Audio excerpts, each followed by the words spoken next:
walking the path. We're here. Thank you, thank you, thank you. Welcome. So grateful that you're here. So grateful, so thankful. Man, today is the first talk of February, and February is the month of love. That's right. February is the month of love. And so we're going to do a series of talks on love. I'm gonna use my glasses today because I'm feeling like wearing my glasses. So we're gonna do a series of talks on love this month. Our first talk is self-love. Like, what is self-love? Real self-love. As my dear sister, Dr. Wandrea Pennington had shared, she has a great book by that title, Self-Love. So, and guess where I'm at? I'm at Rythmia, where self-love is in the air. It is the one thing that happens when you merge with your soul, is that you realize that there's not one part of you that doesn't deserve to be loved. Not one part of you that doesn't deserve to be held and appreciated. Even the parts that you think are flawed, especially those parts. Those parts need more love, not less. So that's what's happening at Rythmia every week. This week, I had the great privilege of teaching the Monday opening workshop and a workshop on how to work with the medicine. And then I've had the great privilege of teaching Reverend Michael's class, The Answer Is You. And I'm going to teach a plant integration today. Man, it's just a full week of teaching at Rythmia, and I get so excited. So that's the one thing about Rythmia that is different than any other place, are the classes and the program. So if you have any questions about Rythmia, you can DM me.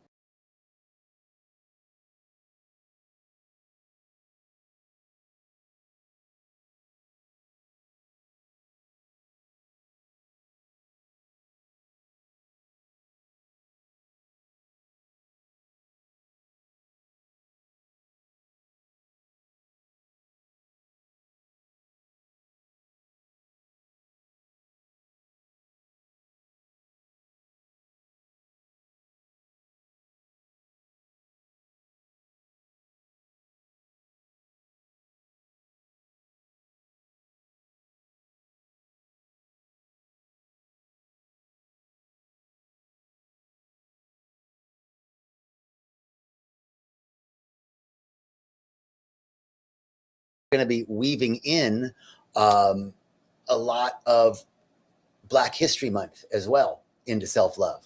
So today's focus is self-love as the foundation of spiritual alignment. This isn't just self-care, right? Self-care is a part of self-love. But real self-love is the recognition of our divine nature, the recognition that you and I are gods and goddesses, that we are the temple. We call this the body temple, that we're the temple of the I am consciousness within us, that we house all of life within us. If we didn't have this life within us, then medicine, plant medicine, allopathic medicine, prayer, psychology, science, they couldn't do anything, because none of those things create life. Life creates life, and life is in you. And so this is the first piece of self-love, the recognition of our divine nature. And when we love ourselves fully, we can naturally align ourselves with our highest self. That's the divine. In fact, when we talk about the divine, my divine nature, my divine masculine, your divine feminine, or divine right action, or divine love, what we're talking about is the highest aspect of ourselves. My divine nature is the highest aspect of myself. My divine masculine is the highest aspect of the masculine within me or within you, or the feminine within me or the feminine within you. So the divine is the highest expression. And when we love ourselves fully, we're naturally aligned with that highest expression. I think the saying is said that God's eyes are too pure to perceive inequity. The presence of God which is the highest part of us, only sees the best part of us, doesn't see all the things that we think are wrong, because the presence, which has the long view, right? Has the long view, sees that even our flaws serve, even our apparent most shameful, guilty actions that we've done that cause the biggest amount of shame or guilt, even those serve the great plan of love. Nothing is outside of the activity of the divine. And so I want to first talk for just a few minutes about what is self-love. Self-love is spiritual alignment. It's not about the ego, right? Self-love isn't about, I love myself because I'm so great. El mero mero chingon. No, that's not what self-love is. Self-love is about recognizing and honoring the divine within, that there are no mistakes. There are no mistakes. Reverend Michael says frequently, God doesn't make a throwback. God doesn't do it, doesn't need a do-over. There wasn't anything wrong with you to begin with. There's nothing wrong with me to begin with. But that's the biggest narrative that we have. I'm broken. There's something wrong with me. Well, there must be something wrong with me because I'm not like that person. I'm not as successful as that person. I'm not as organized as that person. I'm not as awake and enlightened as that person. There must be something wrong with me because I'm not like them, or I'm not achieving what I think I should be achieving right now. But loving ourselves, right? So there's this narrative that we're broken. There's this narrative that there's something wrong with us. Deep-seated narrative. I don't fit in. I don't belong. I'm not safe. I'm not worthy. I'm not lovable. We all intellectually know that, but this is more than intellectual. It is a deep-seated narrative within us that there's something wrong with us. So self-love begins to see that we are emanations of the divine, the highest vibratory frequency of love in the universe. And that loving ourselves is really about loving the God source within us. That the divine that moves through us. So self-love is how we treat ourselves. It is about self-care, but it's also about the things that we say about ourselves. I don't know about you, but I'm my harshest critic, right? I'm the one who has the hardest things to say about myself. The most critical, the most judgmental things that I can say are typically, how I treat myself, how I think about myself, and how I allow others to receive love.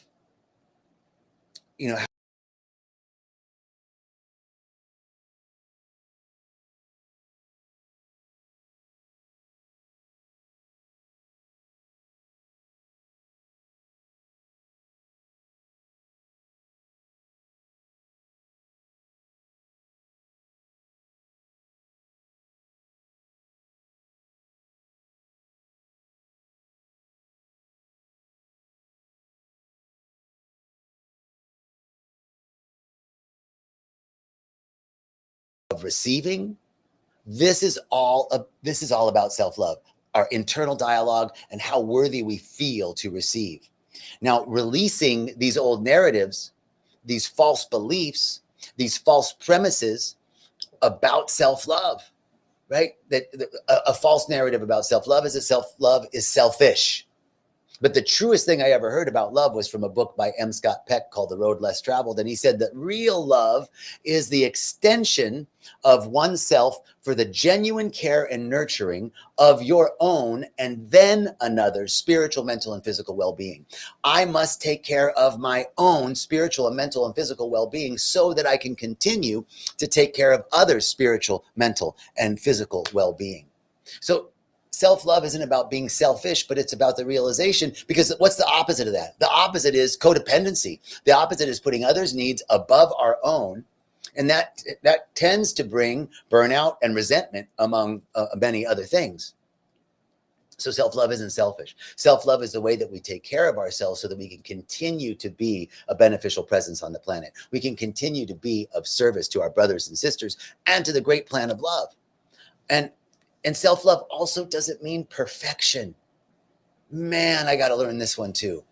Self-love does not mean that I am perfect or need to be perfect. In fact, self-love really means embracing all aspects of myself, even the parts that I think are flawed, even the parts that I think are wrong, even the parts that I don't want anyone else to know about, especially those parts. Those are the parts we need to embrace. Those are the parts that that we love ourselves and embrace ourselves, because guess what? We're still growing.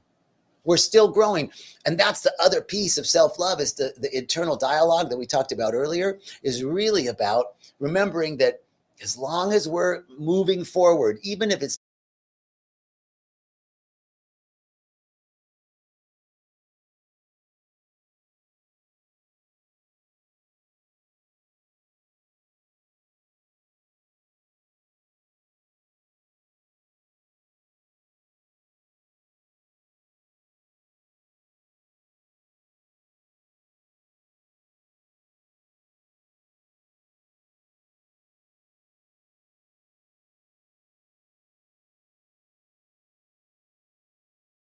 unconscious level, how frequently I am unconsciously, when I'm not conscious, I can see that I have this underlying idea that I have to earn love. But we don't really need to earn love. But who we are, just us being us, is enough to receive love. My favorite example of this, my good friend and colleague and teacher, Dr. Jeff McNary, has a great example. You know, if a 5-year-old walked into the room right now, they would just be themselves, right? What would a hey, what's up? Are you on TV? What are you doing? Hi, right? The 5-year-old just be like, what's going on? And that little 5-year-old being itself, we love him or her, right? We would just be like, oh my God, that's so cute. Look at that. Right? They didn't need to like earn our love or prove themselves to us. We just fall in love with them because they're so authentic and so real. So you don't have to earn love. Being you, being yourself, is the greatest gift. I know it sounds so trite, sounds so cliche, but the reason why stuff is cliche is because it's true. You know what I mean? Okay. So, you know, we also have these cultural narratives.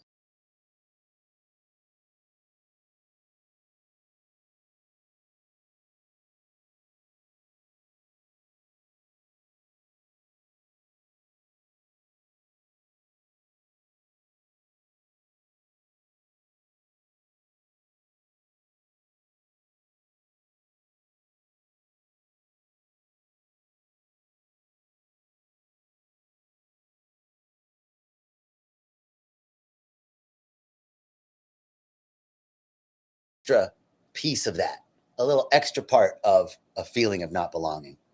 And these cultural narratives reinforce our not belonging, and therefore our lack of self-worth, or even the need to prove even more, to earn even harder, work harder, faster, longer, stronger, to prove our worth. Self-love stays in this truth that I am an emanation of the Most High, the divine within me, the I am consciousness within me is that which does the work. And me being the fullest expression of the I am is the attractor field, is that which just is open to receive and to give love. But most of, I don't know about you, but most of my judgment is the internal critic, the inner critic.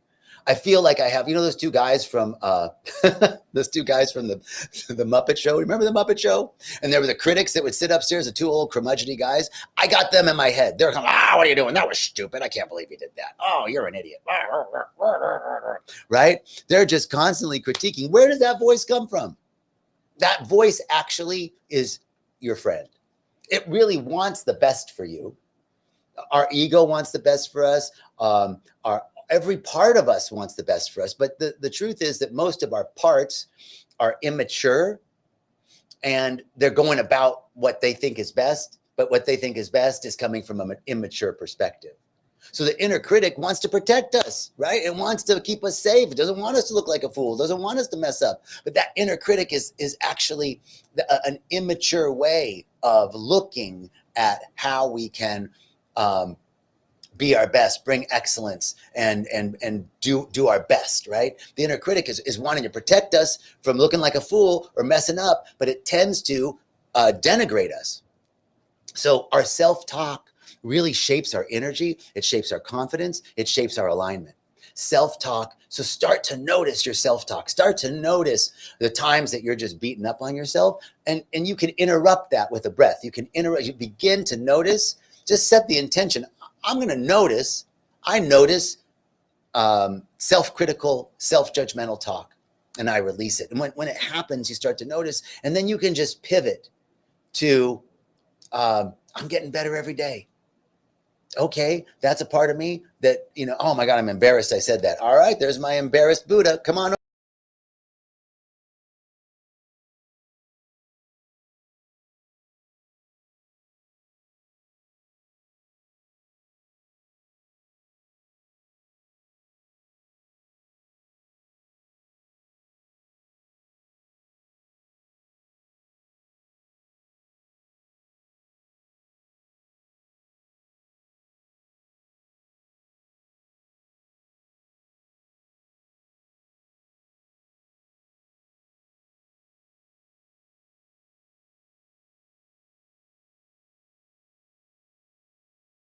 Like, so for me, it's like, I'm always behind. I feel overwhelmed. And I know there are other people whose lives just seem to be so in order, and they seem to be able to like have rest time and creative time and work time. And I'm always like, right? So there's a narrative that I have about a belief that questions my worth. Well, I'm not as organized as other people. There must be something wrong with me. Thank you so much. Love you too. So how can I reclaim the truth? How can I reclaim the truth that I'm inherently lovable and enough, that you're inherently lovable and enough? This reclamation of this truth is the way that we interrupt these limiting beliefs and these limiting narratives. So I was just getting a phone call. So what experiences or beliefs have made you question your self-worth? For me, it's like around scheduling, among other things. And how do I reclaim that? Is that, first of all, it is absolutely purging the narrative that there's something wrong, because it doesn't matter if I take time management courses or get an assistant or do any of that stuff. If I still believe there's something broken about me, it doesn't matter. So the foundational piece is this premise, this belief, this limiting belief that there's something wrong, that there's something broken.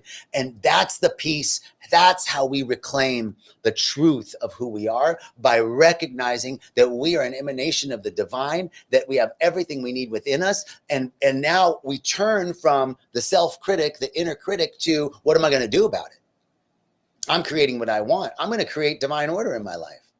No, it's not, what am I going to do about it? I'm going to work harder, faster, longer, stronger. No, it's, what am I going to do about it? Let me set an intention. What am I going to do about it? Let me get clear about what I want. What do I want? I don't want a perfect schedule. I want divine order in my life. Now I'm working with that energy, and watch the ways that spirit has to deliver divine order into my experience. So the next part I want to talk about is cultivating self-love as a spiritual practice. Right? So we've been talking about becoming a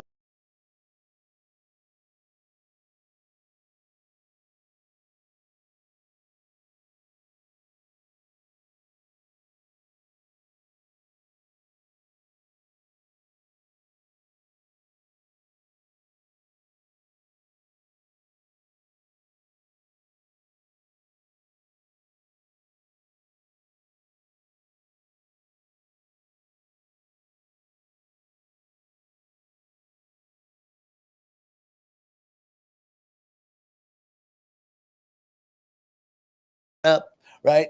And self-love is also about setting boundaries. Loving ourselves means protecting our peace. Setting healthy boundaries is an act of self-love. And saying no when needed is really saying yes to your well-being.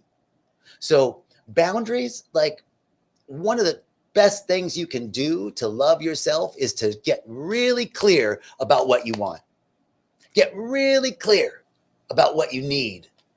Get really clear about what you desire. When you know what you want, when you know what you need, when you know what you desire, when you know what you deserve, boundaries are a cinch, because it's like, well, that's not what I want. That is not what I deserve. That is not what I need right now. Getting clear about what you want, getting in touch with yourself, because your wants, your needs, your desires are the true.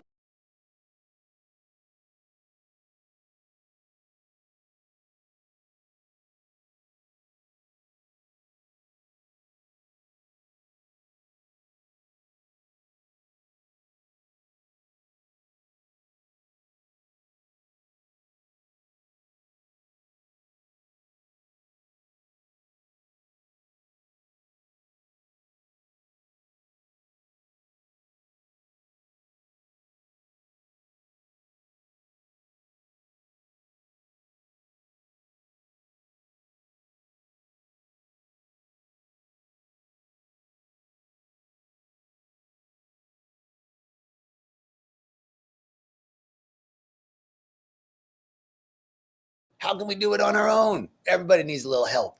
It is so, man, like, just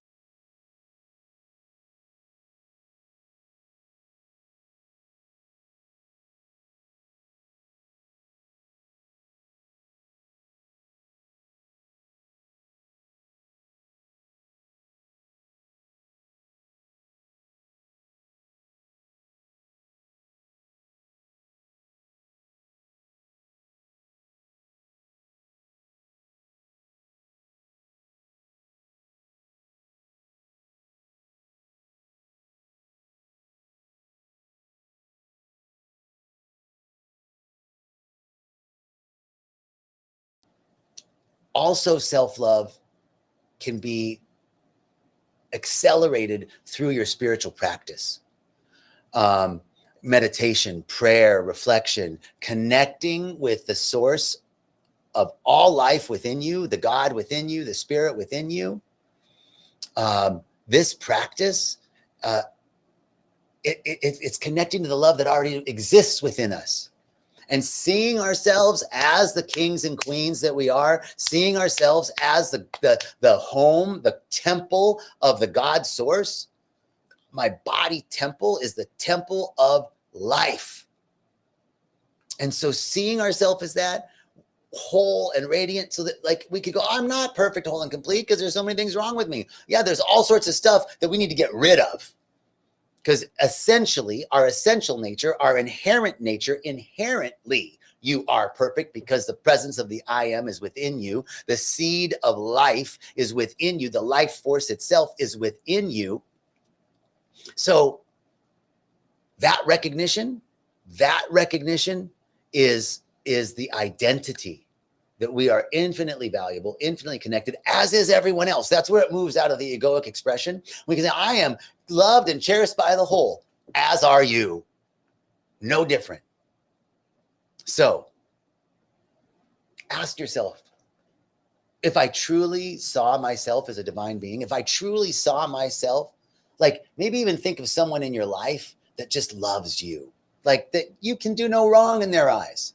Now, have that person in your mind every time you think you messed up, every time you think you could have done better, and have a conversation with them in your mind.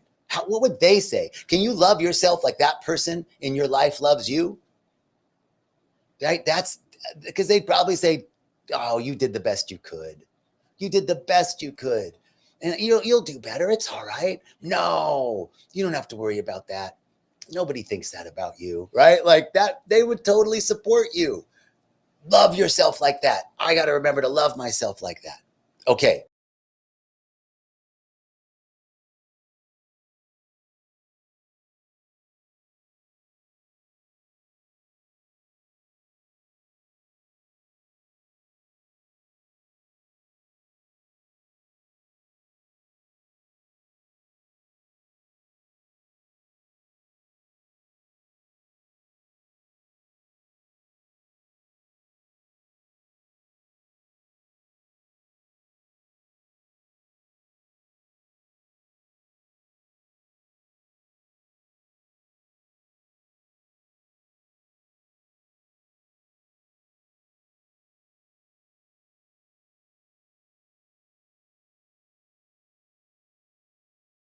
connection. All right. Thank you all so much for joining.